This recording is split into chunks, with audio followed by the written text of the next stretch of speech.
Hey there. Ever felt overwhelmed by research philosophies? Let's simplify things with pragmatism. Pragmatism is all about practicality. It means taking ideas and testing them in real-world experiences. When you're doing research, focus on the problem at hand. Pragmatism guides you by practical consequences and utility. Instead of sticking to just one approach like positivism or interpretivism, it encourages using all available methods. So why is pragmatism awesome for research? First, it's problem-centered.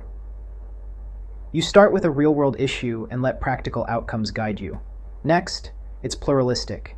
You can mix quantitative and qualitative methods to get the best results. Truth in pragmatism? It's seen as what works in practice.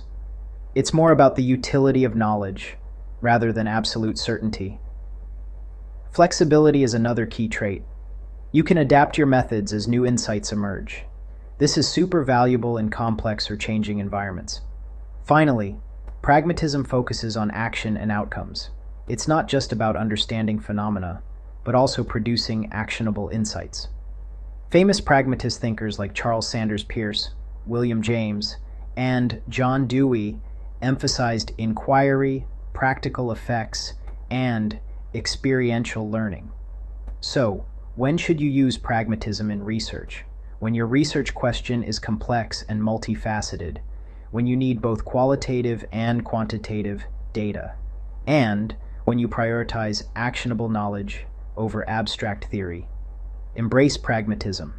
It's all about making your research practical, flexible, and impactful. Thanks for watching.